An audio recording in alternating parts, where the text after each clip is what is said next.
Buenas tardes, bienvenidos. Estamos aquí para dar a conocer una enfermedad que realmente es bastante desconocida.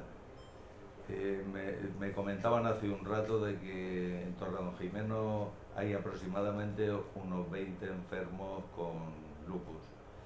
Yo tengo amigos de siempre que tienen lupus y es una enfermedad que realmente yo creo que es una gran desconocida.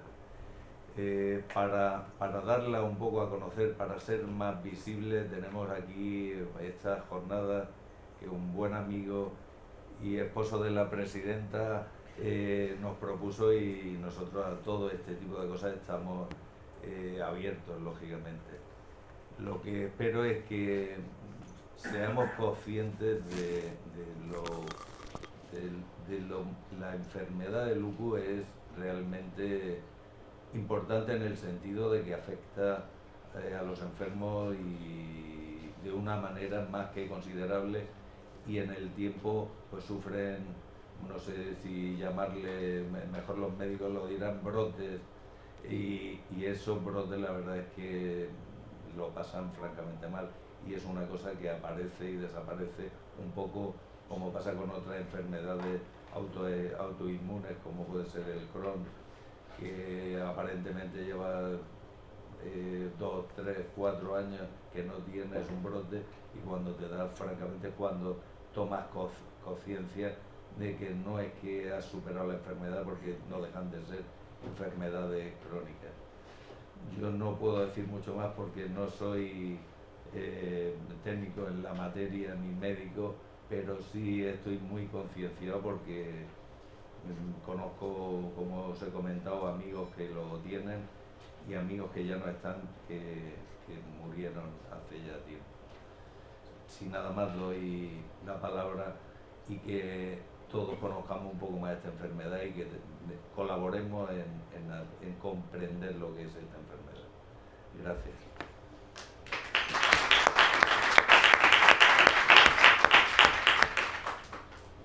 Bueno, pues yo le voy a dar la bienvenida. Soy la presidenta de la Asociación de Lupus de Jaén y Provincia. Me llamo María Dolores Martínez Elvira, soy de aquí, de Torredonjimeno, y este año mi marido se encaprichó en que tenía que hablar con el alcalde para que se hiciera aquí. Pues ya está, allí que nos venimos. Entonces cuento con los mejores que hay ahora mismo. Veréis. Voy a empezar por el paciente de lupus, ¿vale? Él es Alejandro, viene de Córdoba, y yo sé que no le hace mucha gracia, pero ¿qué le vamos a hacer? Aquí nos sacrificamos todos. La culpa es de su madre también, que lo ha animado. Luego tenemos a María Dolores Hernández, que es socia de Aluja y colaboradora habitual. Ella es enfermera del Hospital Universitario de Jaén, y bueno, hoy hemos hecho doblete. Venimos de Úbeda, de presentar la guía Lupus y Embarazo, y ahora estamos aquí, y bueno, pues como todos dejamos la familia a un lado y nos dedicamos a eso. Después tenemos al doctor Agustín Colodro Ruiz, experto en este tipo de enfermedades. De él es que no puedo decir nada, porque para mí es todo. ¿Queréis que os diga? A mí me llevaban en el hospital de Málaga, y conocí al doctor Colodro y decidí quedarme en Jaén. Ya no me he vuelto a ir. Esto hace más de 20 años, en la que hicimos connivencia los dos, creamos la unidad de autoinmunes en Jaén, y otro médico nos dijo, solo hace falta una mesa, un fonendo y un bolígrafo. Y teníamos al médico, pues ya estábamos allí todos. Entonces él también va a hablar, y por supuesto a este seguro que no lo conocéis ninguno, es Juan Carlos Molina, que yo creo que aquí en el pueblo se conoce por lo del centro de salud. Ya con eso tenemos bastante. Me ha dicho que me va a matar cuando acabemos, pero bueno, tampoco creo que sea para tanto. Así es que empezamos, y que suban los expertos.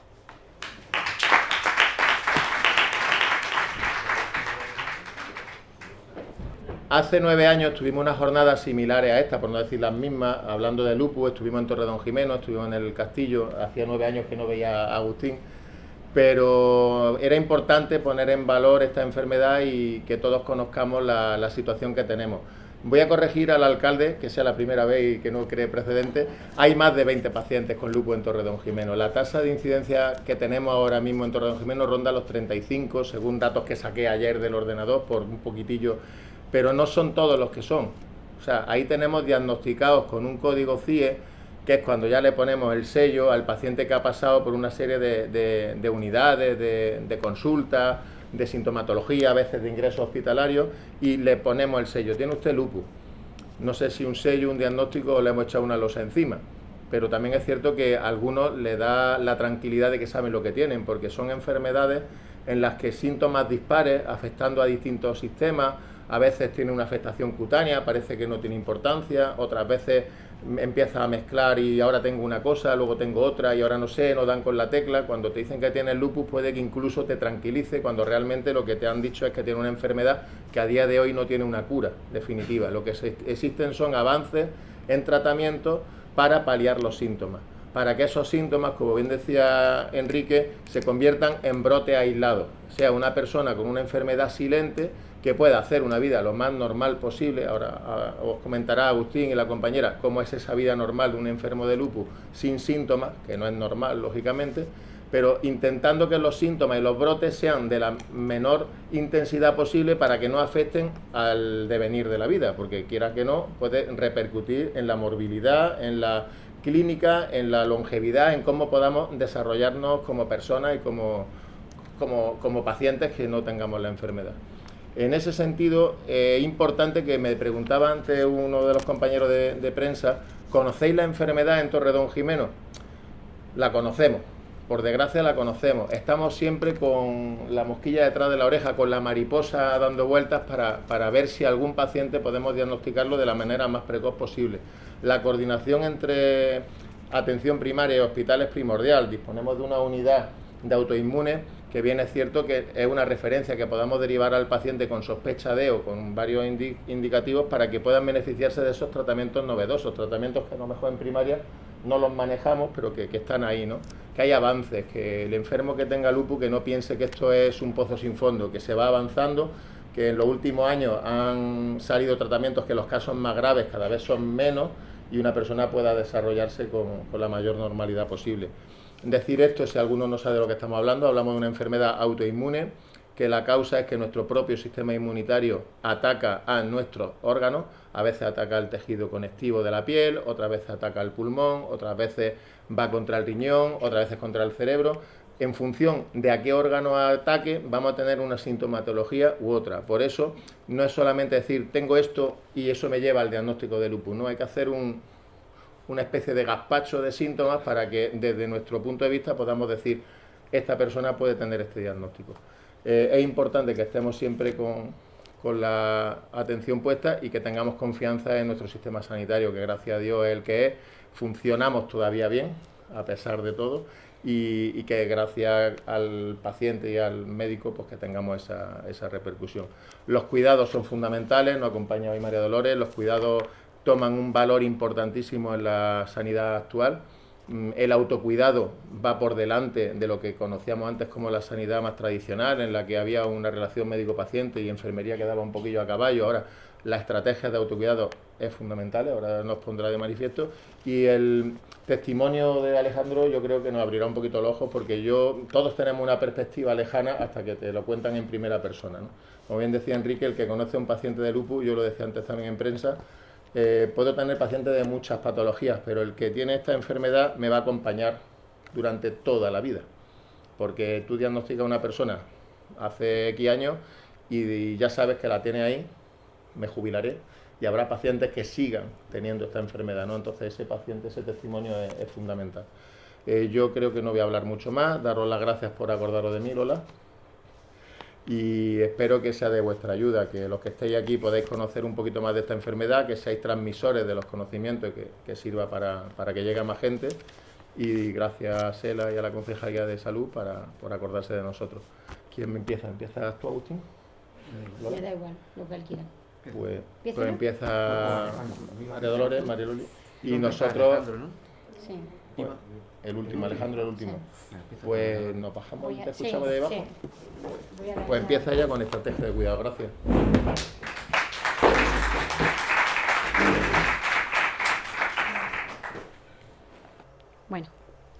Bueno, pues como me han presentado los compañeros, ¿vale? Yo soy María de los Hernández, bueno, todo el mundo me conoce como Mariloli, ¿vale?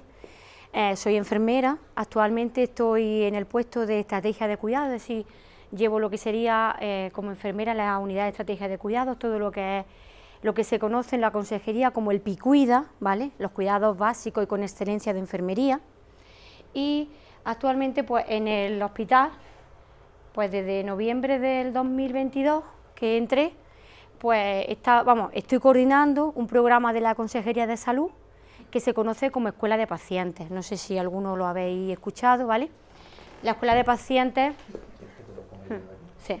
La Escuela de Pacientes, ¿vale?, es un programa de la Consejería de Salud y Consumo que lleva vigente desde el 2008, es decir, que es un programa que ya lleva bastante tiempo y que se basa mucho pues, en lo que sería el paciente experto. Es decir, ellos, como ha dicho antes Juan Carlos, el mayor objetivo es que dejemos de pasar de una relación paternalista entre el médico y el paciente, a una relación más integral, es decir, donde se tiene en cuenta no solamente al paciente, sino también a todo su entorno y la familia, porque cuando tenemos en cuenta una enfermedad no solamente hay que tener en cuenta la enfermedad como tal, sino también hay que ver cuáles son las características de esa persona en su entorno y en su familia. Entonces eso es lo que intenta cuando hablamos de la escuela de pacientes. En la escuela de pacientes los protagonistas sois vosotros, los pacientes, ¿vale? Y básicamente, pásame, vale. Sí. Y básicamente su principal objetivo es que los pacientes son formados por la escuela andaluza y son los propios pacientes formados por una enfermedad los que instruyen a otros pacientes con su misma enfermedad. Y aunque creáis que no, la evidencia científica da unos índices de afrontamiento y de satisfacción y de autocuidado de la enfermedad muy, muy altos. Cuando es otro paciente con tus mismas características el que te está explicando experiencias, vivencias o trucos para sobrellevar esa enfermedad, ¿vale? Bueno, yo en la primera parte pues he puesto un poco pues lo que es el lupus, que creo que muchos de vosotros ya lo sabéis, y ahora Agustín nos va a explicar mucho más, ¿vale? Yo un poco pues quería poner una presentación, bueno, pues como habéis dicho todos, una enfermedad autoinmune, ¿vale?, en la que nuestras células de nuestro propio organismo chocan contra nuestro organismo. Yo siempre digo que para mí el lupus es una de las más malvadas de la enfermedad autoinmune, ¿vale? Yo creo que le gusta a todos los sistemas, ¿verdad, Agustín? Le gusta a todos los órganos, ¿vale? Y entonces es verdad que, como habéis dicho vosotros, pues muchas veces no sabes ni por dónde te va a salir ni a qué órgano va a atacar, ¿vale? Y los malvados brotes, como tú has dicho, pues la verdad que son bastante malos para ellos, ¿vale? Sí es verdad que, como también ha dicho Juan Carlos, es una enfermedad muy de mujeres. Es verdad que de cada 10 personas que tienen un lupus, 9 son mujeres. Es decir, es una enfermedad muy característica en la mujer, aunque es verdad que hoy vamos a tener el testimonio de un paciente hombre. Es decir, que también se da, pero es mucho más característico en la mujer. Su diagnóstico ya hasta los años 50 era considerado una enfermedad rara, porque el diagnóstico era mucho más difícil, el número de casos era mucho menor y hasta se consideraba una enfermedad rara por el número de casos que era mucho menor. Es verdad que cuando ya toda la revolución de la inmunología con los marcadores que aparecieron, pues ya es verdad que el diagnóstico ha sido mucho más fácil, aunque a veces insidioso porque se mezcla con síntomas de otras enfermedades, ¿vale? Y a veces el diagnóstico cuesta, pero es verdad que ya el diagnóstico se está dando mucho más precoz, ¿vale? Y esa franja que hace que afecte mucho más a la mujer, y además es una edad muy característica entre los 15 y los 55 años, es decir, una edad fértil en la mujer, pues deciros que, por ejemplo, venimos de Úbeda porque la asociación, que esta asociación no para, Lola no para, pues hoy hemos presentado un manual que es el manual de lupus y embarazo, ¿vale? Porque una de las características del lupus es que a veces pues hace difícil un embarazo. Más que la concepción, a veces el resultado del embarazo a veces es difícil y entonces pues provoca muchos abortos y entonces pues la locura de Lola, que siempre está inventando, como yo digo, pues nos puso en marcha a varios profesionales y hace 2 meses que se presentó en Jaén, hoy se ha presentado en en Úbeda pues se ha presentado pues un manual de lo que sería el lupus y el embarazo. Pásamelo, Juan Carlos. Bueno, pues lo que he explicado un poco, ¿vale? Pues que en España la incidencia habla de 109.000 pacientes afectados y en el mundo pues se habla incluso de hasta 5 millones de afectados, así que ya se habla. Y lo más característico, pues lo que he dicho, que aparece entre los 15 y 55 años y es muy característico en la mujer. Pasa. Ahora, vale.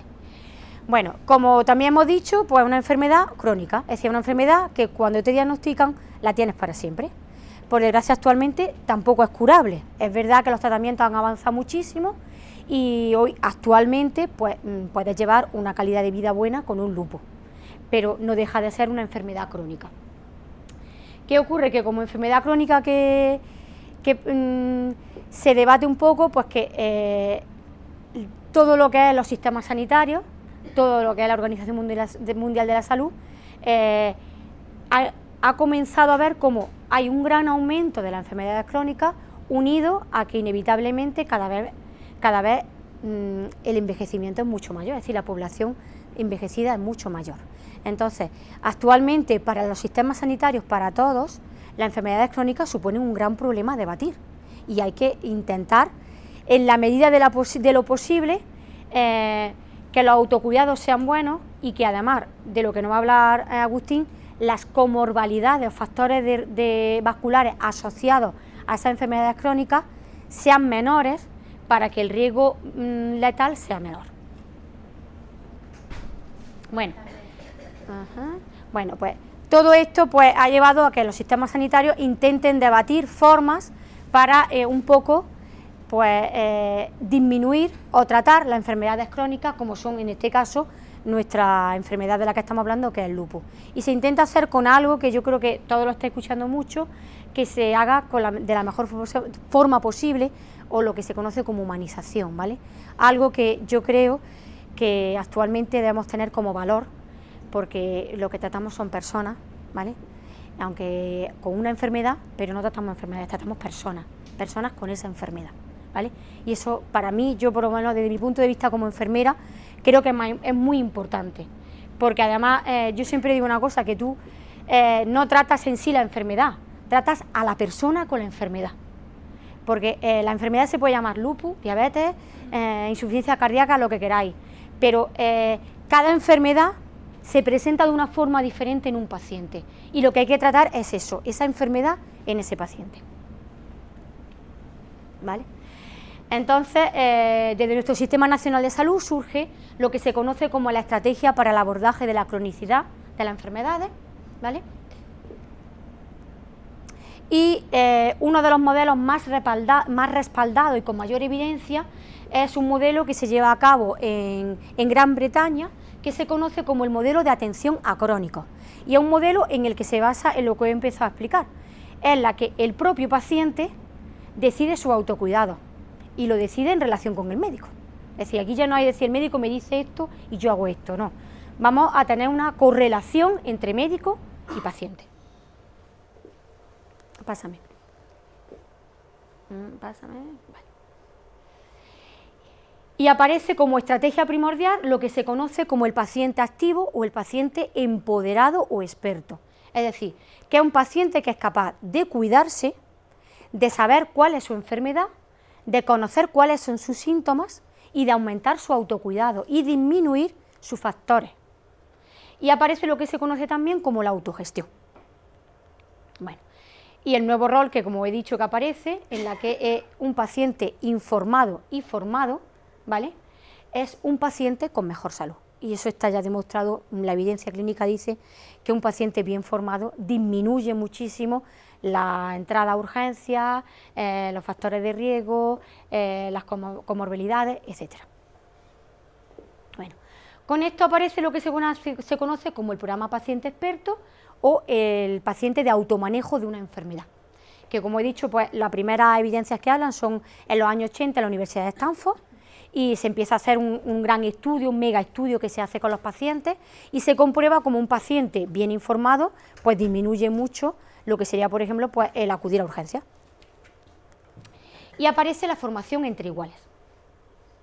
Pásame. Pasa ya. Vale. Bueno, pues todo esto hace resurgir, ¿vale? Pues por ejemplo, lo que aparece pues sería la escuela de pacientes. En el 2006 aparece tanto en Cataluña como en Murcia, son los pioneros. Nosotros, como no vamos a ser únicos, en el 2008 Andalucía empieza también, a través de la Escuela Andaluza de Salud Pública, aparece lo que se conoce como la escuela de pacientes. Ellos adaptan el modelo de Stanford y lo adaptan un poco con la teoría de Bandura. Además, incluso hacen una estancia con lo que sería en la Universidad de Stanford para aprender cuál es el modelo. Luego van resurgiendo nuevas, como la gallega, el programa del País Vasco, el de Castilla-La Mancha, hasta el 2012, en el que se crea la red de escuelas a nivel estatal. Es decir, el Ministerio crea lo que sería todas las escuelas de todas las comunidades, se conforman en lo que sería la red de escuelas de salud. Bueno, como he dicho, en el 2008 se crea, es un programa que pertenece a la Consejería de Salud, pero lo gestiona y lo coordina la Escuela Andaluza de Salud Pública. Este programa se conoce como Escuela de Pacientes en nuestra comunidad. Podéis ver que a lo mejor pues, en Madrid se conoce como Paciente 360 grados, en la Comunidad de Murcia se conoce como Paciente Experto, en Extremadura como Paciente Empoderado. Es decir, podéis ver muchos nombres, pero todos lo que llevan es al que el paciente debe estar informado para gestionar su enfermedad. En la Escuela de Pacientes actualmente, ¿vale?, se divide en lo que serían aulas. Como veis, por ejemplo, está el aula de cáncer, cardiovascular, diabetes, enfermedad renal, enfermedades respiratorias, ostomía, osteoarticulares, neurológicas, y cada una de ellas tiene un número de enfermedades. Actualmente se gestionan 26 enfermedades en la actualidad, 26 enfermedades crónicas en las que todas tienen escuela de pacientes. Esta escuela de pacientes de lupus para mí es muy especial. ¿Por qué es muy especial? Porque la escuela de pacientes de lupus no existía. Y en el año 2019, pues vuelvo a decir lo mismo. Aquí tenéis a la presidenta de Aluja, que empezó a decir que ella porque no tenía escuela de pacientes. Yo ya estaba empezando a dar escuela de pacientes de artritis idiopática juvenil, y me decía, ¿y pues de lupus por qué no hay? ¿Y de lupus por qué no hay? Total, que yo hice un escrito a la escuela andaluza, lo presenté a la coordinadora y lo aceptaron. Y entonces hicimos un grupo de trabajo que todo lo gestionó desde Granada. Vuestra presidenta fue una de las coordinadoras, ¿vale?, junto con otras, participaron otras también asociaciones, pero vamos que ella fue la colíder, junto con Joan Carl Marx, ¿vale?, que es el fundador de la Escuela de Pacientes, y se empezó a lo que sería pues la Escuela de Pacientes de lupus. Es verdad que nos pilló, pues lo que todos ya sabéis, la pandemia, que ha sido un antes y después, creo que en la salud, y con ese parón pues paramos todo. Pero cuando volvimos ya un poco a la realidad, que fue el año pasado en septiembre, aquí otra vez empezó martillo, y en noviembre del 2022, pues con mucho orgullo, creamos la primera escuela de lupus de toda España. Es decir, hemos sido pioneros. Por supuesto tengo que decirle que gracias a Aluja, ¿vale?, pero el Hospital Universitario de Jaén pues creó la primera escuela de lupus de toda España. Es decir, que somos la única escuela, en este caso de Andalucía, que tiene una escuela de lupus. ¿Vale? Y como he puesto hoy, además salimos en todos los periódicos, vamos, no sé hasta dónde fue, porque es verdad que ya digo que fuimos el primer taller, y ahora voy a explicar un poco cuál es el procedimiento. Lo primero que se hizo fue formar a pacientes y luego ya hemos ido haciendo formar a otros pacientes, ¿vale? Bueno, pasa para atrás, Juan Carlos. No, ese para adelante y para atrás. Bueno. Y os preguntaréis, bueno, ¿cómo puedo formar parte yo de la escuela de pacientes o qué se puede hacer para la escuela de pacientes? Bueno, pues voy a explicar un poco. Como he dicho, la metodología básica de la escuela de pacientes para todas las enfermedades consiste en una formación entre iguales. Volvemos a repetir. Es un paciente con tu misma enfermedad el que forma a otro paciente. Esa es la base. Y además, los profesionales aquí nos mantenemos a un margen. Es decir, yo ayer estuve en la escuela de pacientes de Alzheimer en Marto, que por cierto hemos sido también pioneros en Jaén, hemos sido el primer hospital que le hemos implantado, y yo estuve, igual que estáis vosotros, sentada en los sillones. Fueron las dos cuidadoras de pacientes de Alzheimer las que formaron a otros cuidadores de Alzheimer. Y es verdad que no os podéis llegar hasta qué punto ellos se sienten integrados, porque el que tú veas que el que te está explicando lo que está pasando, realmente lo está pasando, eso hace que tú veas que él tiene tu mismo zapato puesto. Y entonces eso es muy importante para un paciente, porque es verdad que a veces los profesionales, por muy bien que lo hagamos, por muy bien que expliquemos, por muy bien que hagamos educación para la salud, pero nunca voy a comprender cómo te encuentras si yo no tengo esa enfermedad. Entonces, cuando tú me dices estoy cansado, yo entiendo que es tu cansancio, pero si yo tengo lupus, yo te comprendo cuál es el tipo de cansancio que tú tienes, porque yo también lo tengo. Entonces, eso es algo que para un paciente es muy importante. Entonces, normalmente va dirigido no solamente a pacientes, también va dirigido a cuidadores y familiares de pacientes. En la escuela andaluza, en la escuela de pacientes, todos tienen cabida, toda persona que esté interesada o tenga relación con esa enfermedad. Pasa. Hablamos de 3 niveles generalmente. Yo hablo siempre de la sesión 0. La sesión 0 es la que yo siempre hago, y esa sesión consiste en que yo hago una sensibilización y una información del programa. ¿Cómo la hago? Pues yo normalmente siempre, lo primero que hago es un contacto con la asociación, porque para mí, y yo me lo escucharé muchas veces decir, un paciente cuando se diagnostica una enfermedad tiene que salir, además de con un tratamiento, hay que recetar asociación. Eso es algo muy importante, hay que recetar asociación, porque las asociaciones hacéis un papel muy importante en el paciente, muy importante. Y para nosotros, por lo menos de mi punto de vista, es muy importante que el paciente tenga un encuentro y un apoyo con pacientes con su misma enfermedad.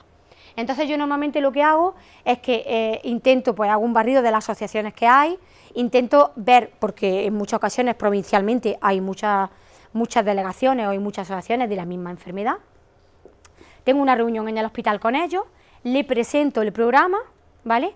Y intento si ellos quieren participar, porque de esa primera reunión yo tengo que sacar futuros formadores, porque para que te hagas formador, generalmente yo siempre le digo a los presidentes, yo te voy a pedir un prototipo, necesito un paciente que, hombre, su autoestima sea positiva, porque si me pongo aquí un paciente en el que me dice, lo peor que está pasando es la enfermedad, esto es nefasto, esto es... Digo, no, necesito un paciente que tenga una autoestima positiva, necesito un paciente con carácter de líder, un poco, necesito un paciente también que le guste el ayudar a otros pacientes a su enfermedad, o entre comillas, tenga un poco más de tiempo libre, porque muchos de ellos a lo mejor, pues la enfermedad la lleva a una incapacidad ya, y entonces, pues bueno, pues tienen tiempo libre. Yo siempre le digo, tú ve pensando en este prototipo de paciente, y ese paciente el que yo quiero que se forme, porque para mí va a ser fundamental que se forme un paciente empoderado para que enseñe a otros pacientes. Normalmente de esa reunión ya los presidentes se llevan en su cabeza, ya me dicen, yo ya sé cuál te voy a mandar, ¿vale?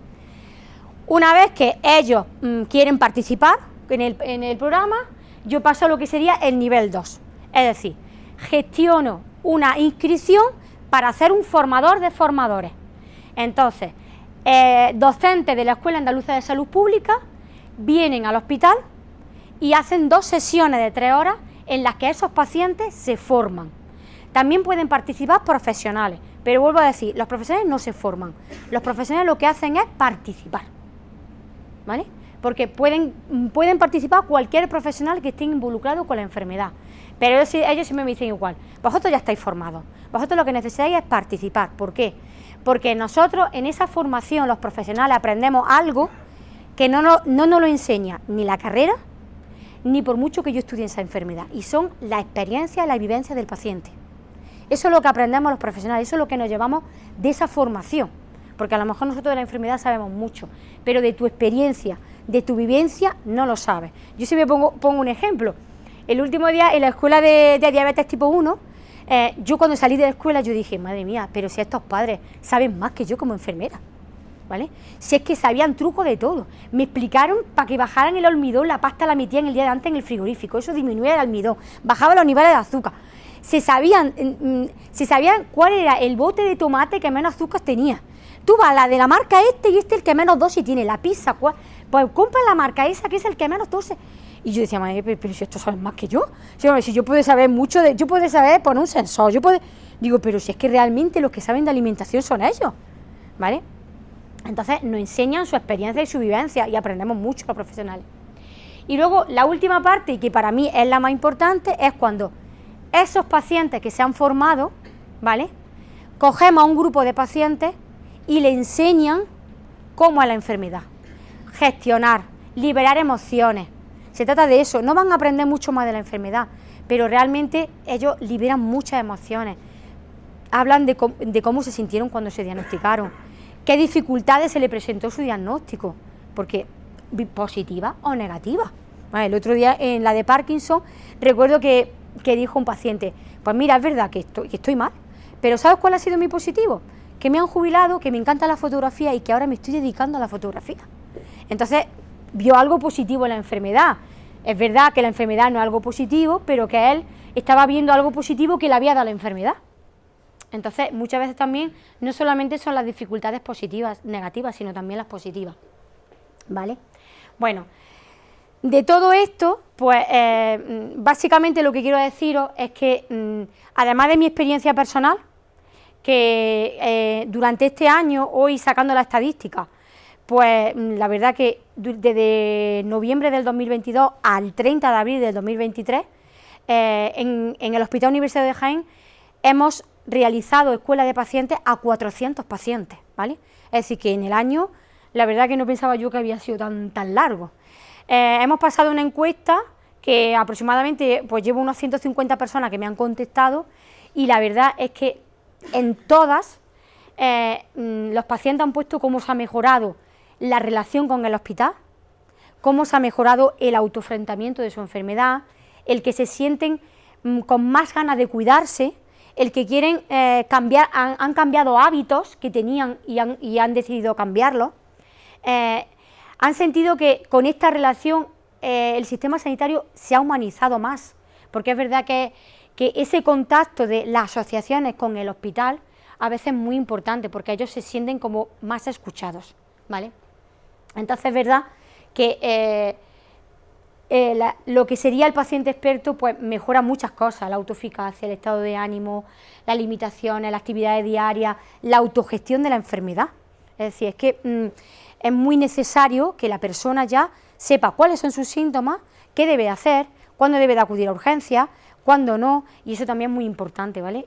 Y además siempre intentamos que los cuidados sean con la mejor evidencia posible, no que me meto yo en el Google y busco cualquier información, ¿vale? ¿Vale?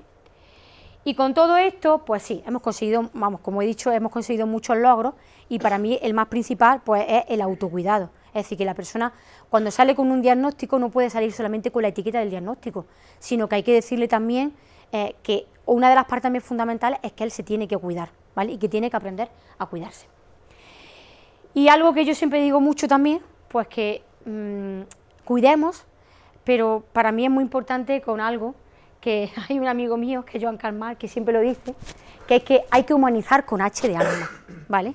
Es decir, que hay que humanizar y hay que tener en cuenta un poco también como profesionales el alma y sentirse en la piel y el pellejo de ese paciente, ¿vale?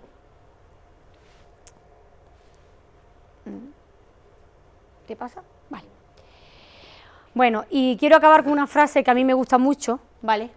Y es que dice que cuando he aprendido que la gente olvidará lo que tú dijiste, olvidará lo que hiciste, pero nunca olvidéis que lo que le hiciste es pensar, ¿vale? Entonces, lo que le hiciste es sentir, perdón. Entonces, tener en cuenta siempre que cómo el paciente se siente es algo muy importante, porque yo puedo ser la mejor oradora del mundo, puedo darte los mejores consejos del mundo, pero lo más importante es que el paciente se sienta comprendido y se sienta en tu relación médico-paciente, enfermera-paciente, sanitario-paciente, se sienta escuchado, ¿vale? Y que se sienta con humanización, ¿de acuerdo? Bueno, pues muchas gracias, espero que os haya gustado, que yo ahora aquí brindo al señor alcalde, que cuando quiera hacemos una escuela de pacientes de lupus, ¿vale? Y bueno, pues ya está, que creo que es un programa muy, para mí, yo estoy enamorada de la escuela de pacientes, deciros que bueno, que las personas que se han formado, pues como Isabel, como Lola, ¿vale? No sé si hay alguien más por aquí que se formó, Juan también, sí, Juan, Cristina, su hija, pues bueno, que creo que es una experiencia muy bonita. Actualmente deciros que en el Hospital de Jaén estamos siendo líderes en toda Andalucía. Hemos iniciado ya 16 escuelas de pacientes de formación y la verdad que me siento muy gratificada porque es verdad que tanto las asociaciones como los pacientes se están sintiendo, la verdad, como ellos dicen, que se está sintiendo su voz, ¿vale? Y eso yo creo que para la parte sanitaria es muy importante, ¿de acuerdo? Bueno, pues muchas gracias.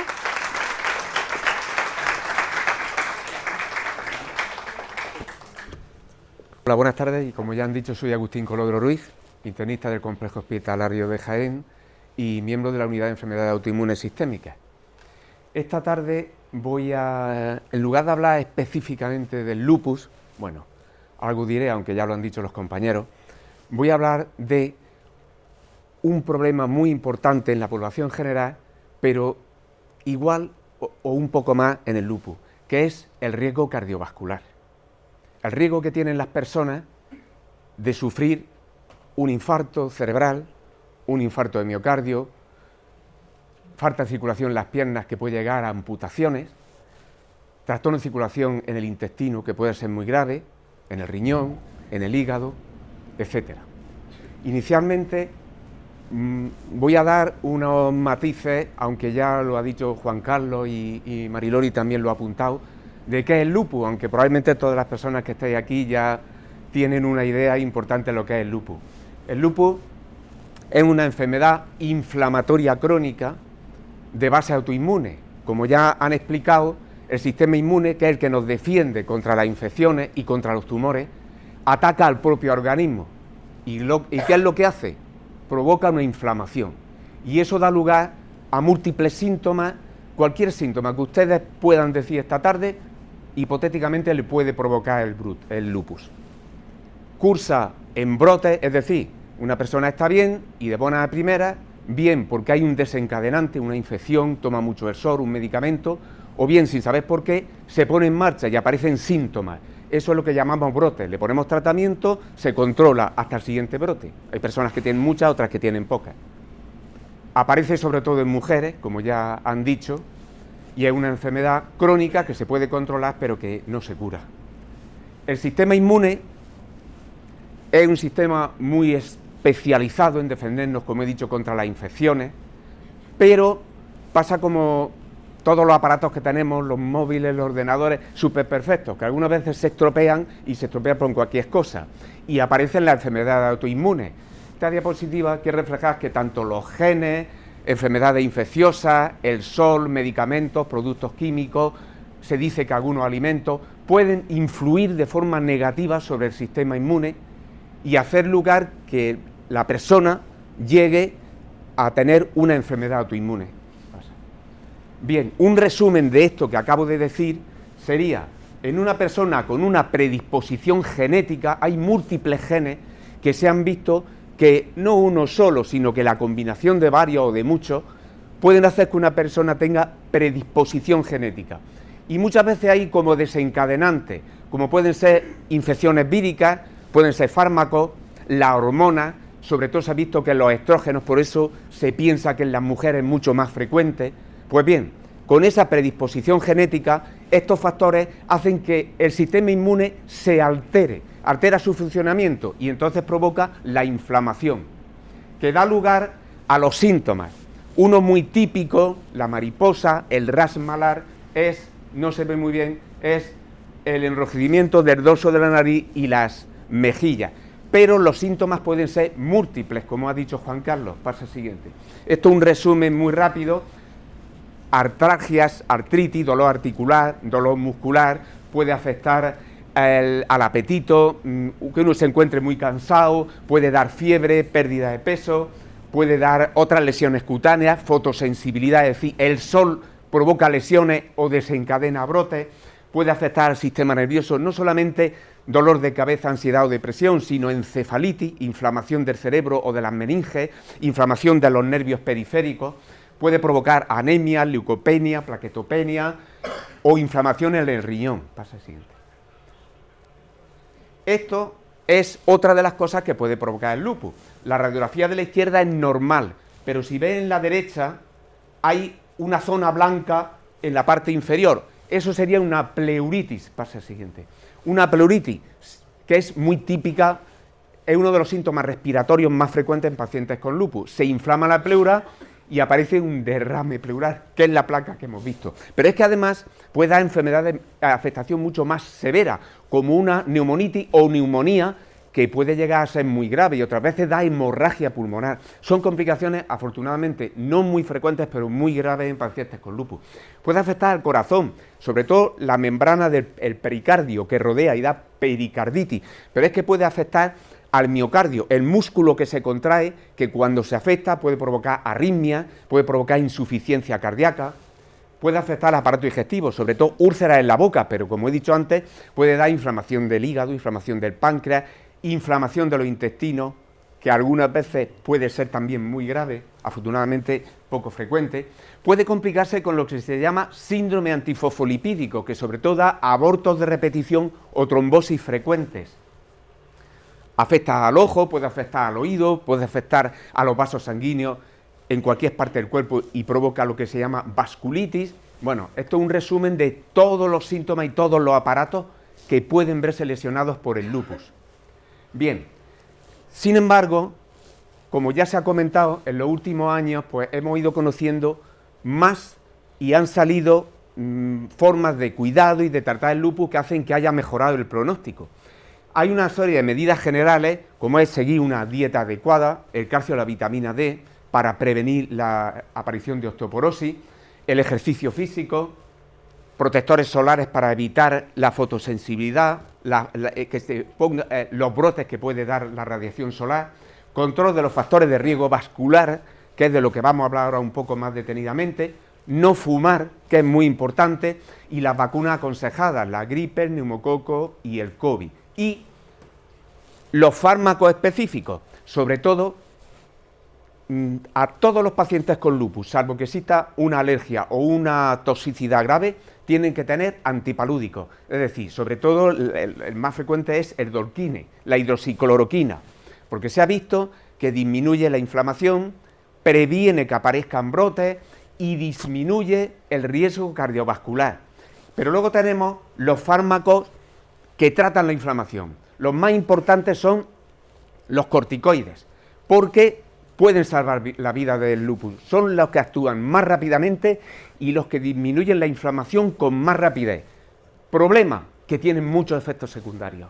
Los inmunosupresores, para intentar no dar mucho tiempo o no dar dosis muy altas de corticoides. Inmunosupresores son muchos: el Imurel, el metotrexate, el micofenolato, el Cercel, la ciclosporina, que quizá algunos de ustedes conozcan. Y en los últimos años han salido lo que se llama fármacos biológicos, como son el Belimumab, Nifrolumab, Rituximab, el último es la Nifrolumab, que ayudan a controlar aquellos pacientes que no se pueden controlar con los fármacos anteriores y que se han hecho resistentes. Y todo esto hace que el pronóstico del lupus haya mejorado. De hecho, la supervivencia es más del 95%, es decir, más del 95% de los pacientes con lupus viven a los 5 o 10 años de haber sido diagnosticados. En mitad del siglo pasado la supervivencia era del 50%, es decir, la mitad se morían a los 5 años.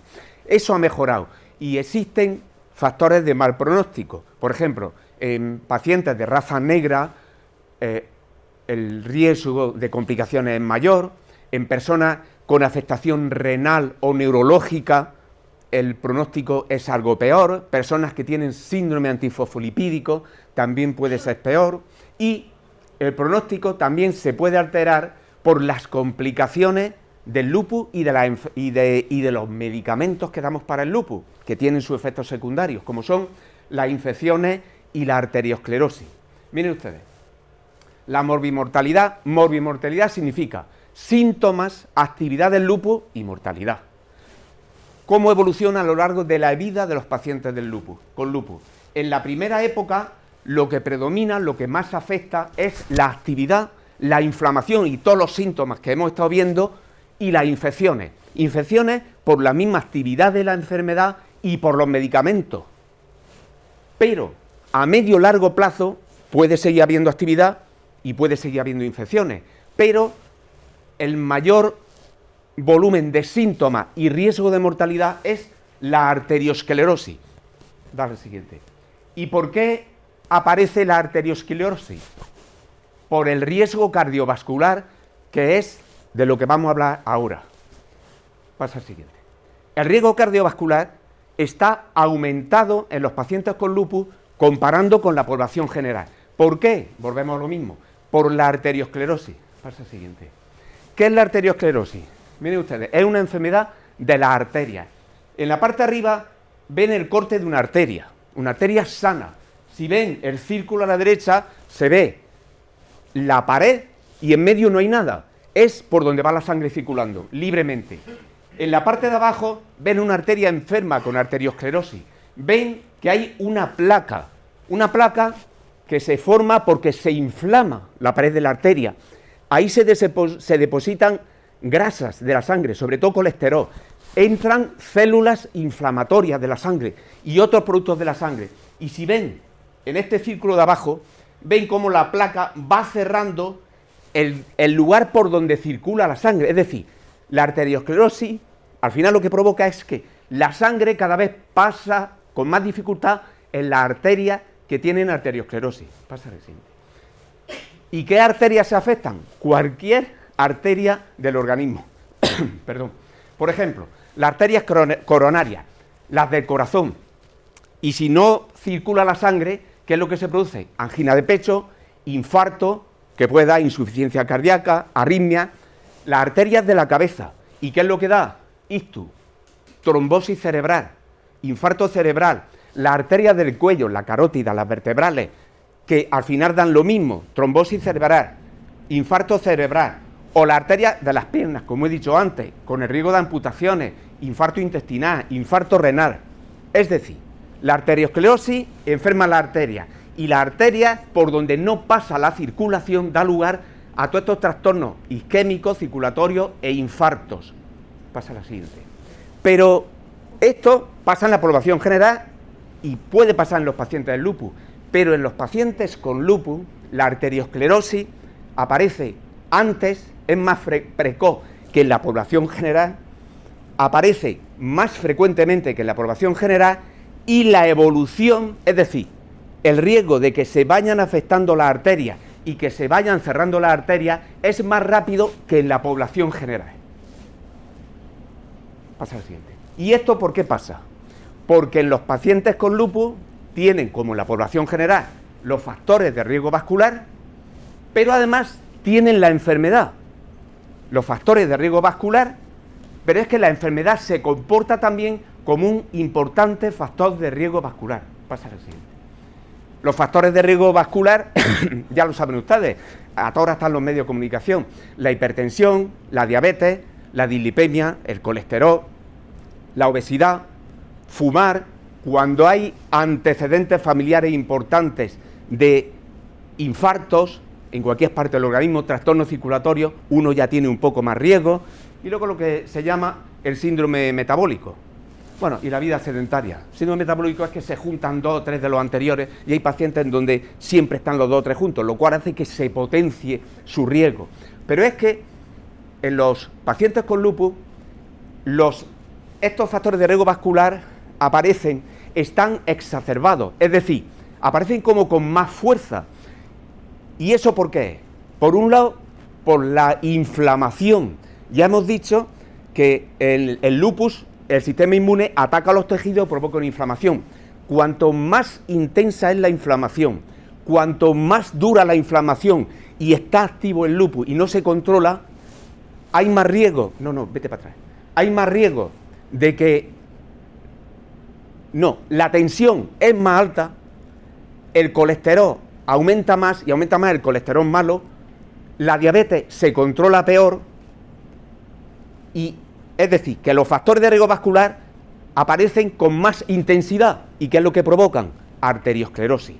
Pero es que además, pasa a la siguiente, el lupus se comporta como un importante factor de riesgo vascular. ¿Por qué? Uno, por la inflamación, lo que estoy diciendo. Cuando le he dicho lo que es la arteriosclerosis, es una enfermedad de las arterias, una inflamación de las arterias. Se acumula colesterol, se acumulan células inflamatorias. Cuanta más inflamación hay, más inflamación en la arteria hay y más desarrollo de esa placa que va cerrando la arteria.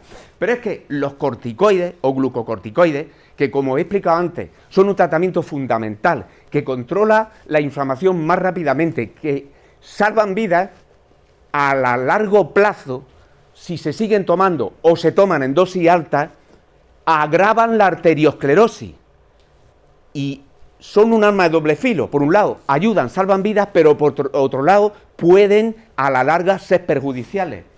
Y la enfermedad renal crónica. Los pacientes que tienen nefritis, que tienen inflamación renal crónica, eso pasa en cualquier paciente con enfermedad renal crónica, con lupus o sin lupus. La enfermedad renal crónica se ha visto que también empeora la arteriosclerosis.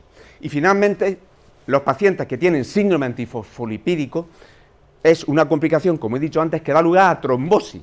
Si ya existe trombosis en las arterias por culpa de la arteriosclerosis, si además hay síndrome antifosfolipídico, más cierre de las arterias puede haber. Y entonces más complicaciones de las que provoca la arteriosclerosis pueden producirse. Y entonces, ¿qué podemos hacer para prevenir y tratar la arteriosclerosis en los pacientes con lupus? Pasa lo siguiente.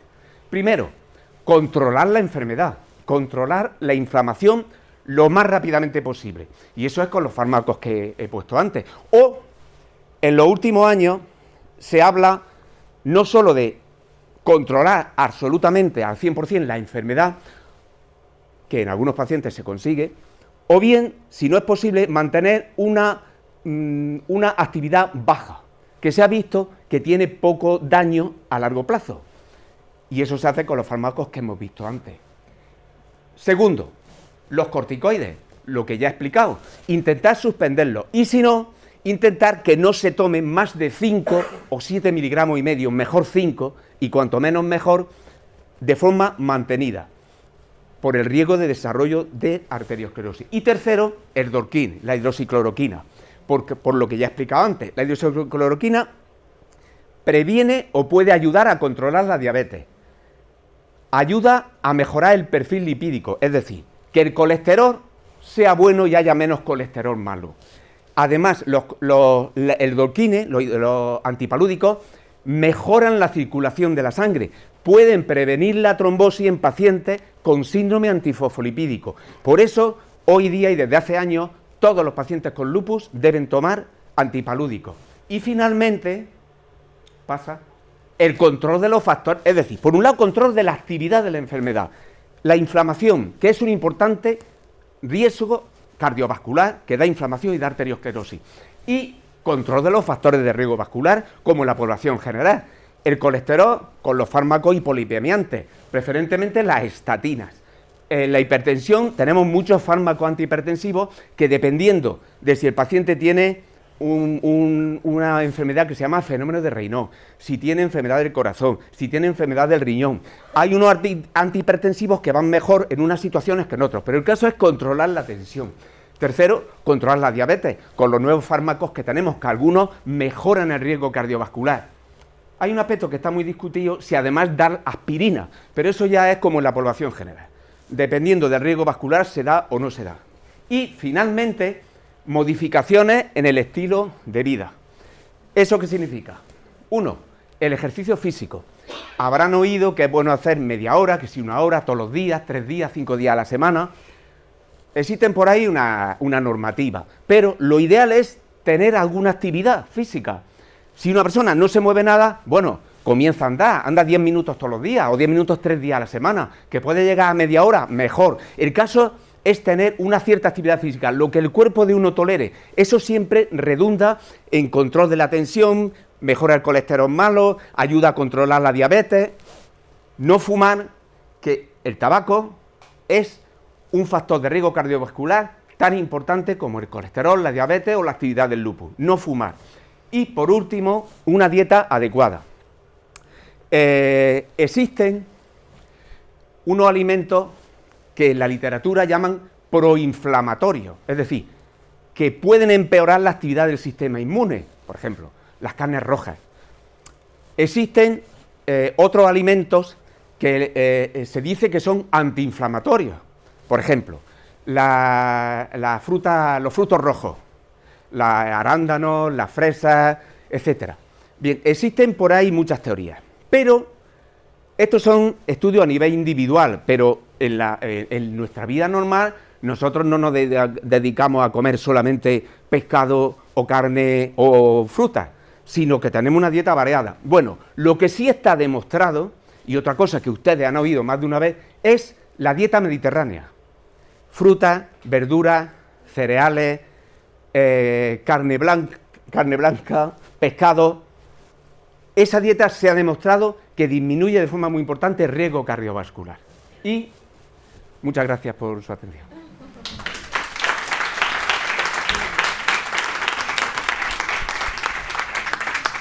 ¿Tienes presentación, Alejandro? Bueno, pues yo soy Alejandro, soy paciente de lupus, pertenezco a la Asociación Cordobesa de Lupus, que nos llevamos muy bien aquí con la Asociación de Jaén. Y bueno, a ver, ¿cómo contamos esto? Yo estaba el otro día, ya la semana pasada, y me llama María Dolores, me dice, quiero que venga a dar una charla. Y digo, yo no, ¿cómo que vaya a dar una charla? Yo esto no lo veo, no lo veo. Me dice que sí, que tienes que venir, que lo vas a hacer muy bien. Digo, bueno, venga, no sé, venga. ¿Y de qué? ¿De qué? Dice, del lupus en hombre. Como eres hombre, habla un poquito de ti, habla un poquito de lo que la diferencia con las mujeres y demás.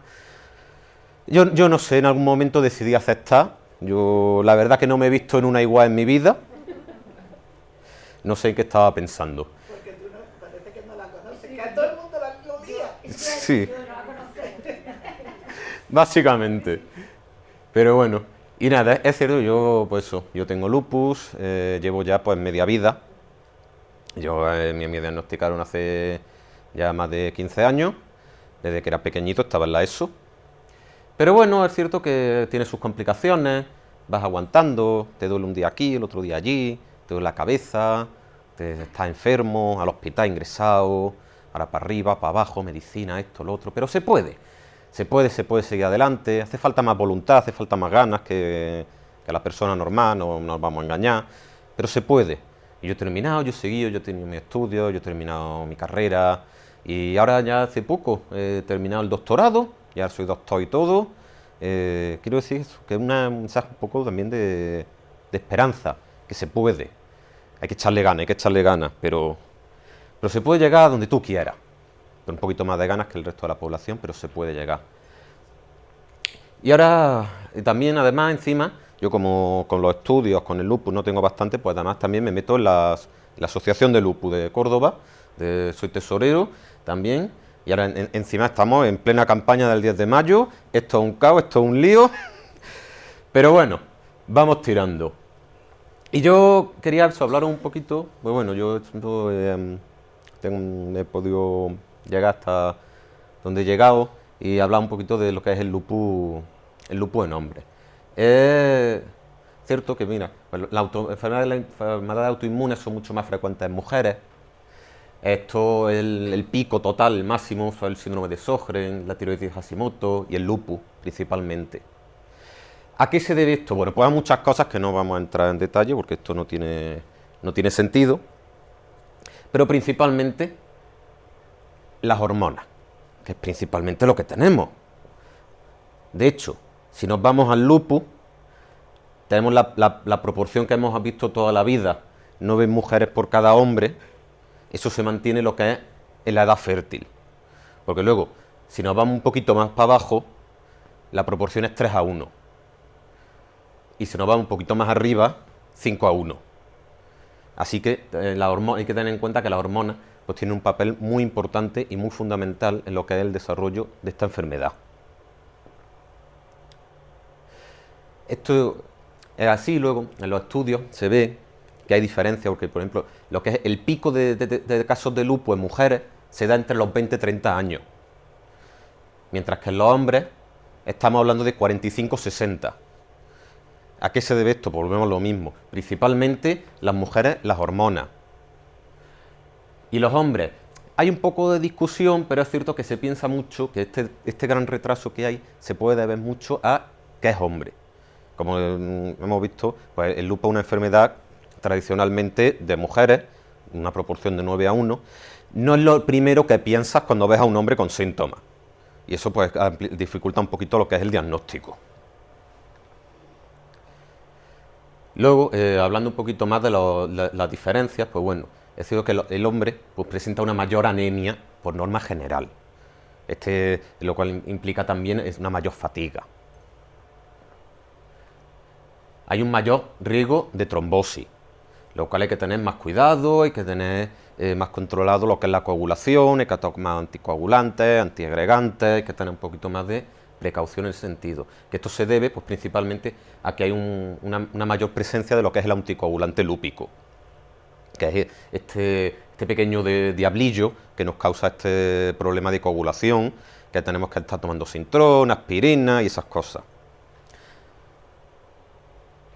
Luego es cierto que bueno, pues el hombre tiene una menor tendencia a la trombocitopenia, pero bueno, un poquito que no todo vaya a ser malo.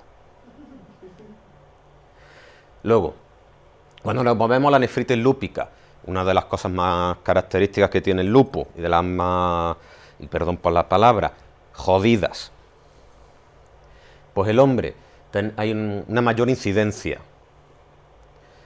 es más grave, la degeneración es más rápida y para terminar con un peor pronóstico. Completito el paquete, vaya.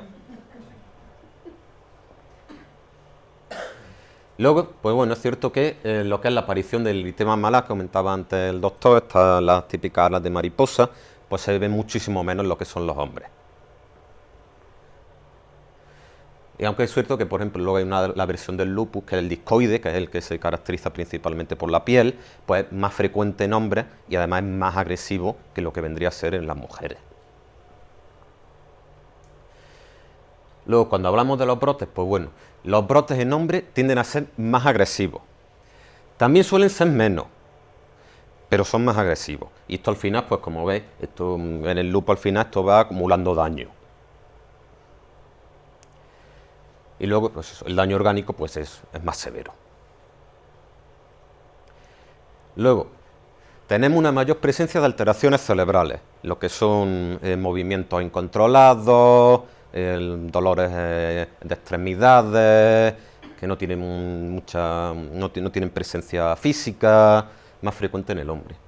Y luego también bastante importante, pues el riesgo cardiovascular, que ha estado hablando el doctor, pues si el paciente lúpico tiene riesgo cardiovascular, el hombre todavía más. Luego, lo que es pues, la típica sintomatología del dolor articular, el dolor muscular, es cierto que tiene una menor intensidad. Sigue estando presente, el día te levantas y hoy me duele el tobillo. Al día siguiente, pues hoy me duele el codo. Y al día siguiente, ay, pues el cuello no puedo ni girar la cabeza. Pues bueno, es cierto que en el hombre es un poquito más suave esta sintomatología. Luego también hay una mayor incidencia de vasculitis. Hay una mayor frecuencia de las úlceras bucales, aunque son menos dolorosas, que eso muchas veces, pues a ver si vais al médico, os pregunta, ¿tienes úlceras en la boca? Viene de esto también. Es cierto que pues, en el hombre, pues a veces ni te das cuenta. Y luego hay una mayor presencia de serositis, que comentaba el doctor antes, lo que es la inflamación de la pleura, que es la membrana que envuelve los pulmones, de la membrana que envuelve el corazón, el pericardio. Hay una mayor tendencia a este tipo de inflamaciones. Y luego también quiero hablar un poquito de la medicación. Como no tomamos medicación, casi ninguna, como dicen algunos de mis amigos, el segundo desayuno, desayunas 2 veces, primero te tomas la comida, el desayuno, tu pan, tu tostadita de pan, tu colacao o café y luego el botecito de pastillas para adentro. Hay que tener mucho cuidado en hombres la ciclofosfamida que se usa en el tratamiento. Hay que tener cuidado porque produce un daño que es progresivo en la espermatogénesis, lo que viene a significar quedarse estéril. Así que es un tratamiento que si se llega al momento de que hay que ponerlo, pues hay que hablarlo con el médico, hay que prepararlo bien, porque no es fácil. Y aquí es cierto, voy a contar también una anécdotilla, me pasó el otro día, estábamos en la asociación, ya vemos con los centros cívicos, un señor que pasaba por allí, nos reconoció como los del lupus, que en todas partes somos los del lupus. Y dijo, pues sí, yo tengo un familiar que tiene lupus. Y le están dando quimioterapia. Y esto es algo que hay que anotar y hay que puntualizar. Hay algunos fármacos, por ejemplo que es la ciclofosfamida, que es citoestático. Se usa para tratar el cáncer. Pero en el lupus no se usa como agente de quimioterapia. Se usa porque es un inmunosupresor. Que hay que tener cuidado. Hay que preguntar bien, hay que informarse muy bien. Hay que primero preguntar al médico, que es cierto, está hasta aquí, no. Lo siguiente, hasta arribísima. No tiene tiempo. A la asociación. Va a la asociación, coge, le dice, María Dolores, ¿qué me ha dicho el médico esto? Y la cosa. No la dejéis tranquila.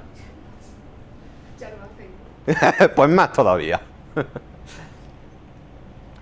Bueno, y luego también otra cosita buena. Menos fotosensibilidad. Nos tenemos que cuidar un poquito menos del sol. Ojo, cuidarse un poquito menos no es no hacerlo. Que el fotoprotector hay que seguir poniéndoselo. Y ya, recomendaciones para los lúpicos. Primero, todas las que tiene que seguir un paciente con lupus, que han dado los TOC. Eso es lo primero. Luego, en el hombre, un poquito más de ejercicio. Hay que cuidarse un poquito más que la mujer. Y muy importante, hay que tener un control exhaustivo y muy agresivo de los factores de riesgo cardiovascular, como ha dicho el doctor. ¿Por qué? Porque tú llegas, eres hombre, eso ya te da papeletas. Esto es como jugar a la lotería. Tú llegas, eres hombre, venga, te coges un par de papeletas para tener problemas cardiovasculares. Tienes lupus, venga, te coges otras pocas. Tienes lupus y eres hombre, te coges otras poquitas. Y ya estás con todas tus papeletas. Y ahora ya empezamos. Fuma. Malísimo, no. Horrible. Colesterol. Hipertensión. Vámonos, ya está. No hemos llevado todo el bombo entero. Hay que tener mucho cuidado con esas cosas. Es muy, muy importante el riesgo cardiovascular en el paciente lúpico hombre. Y con esto, pues, ya está. Muchas gracias.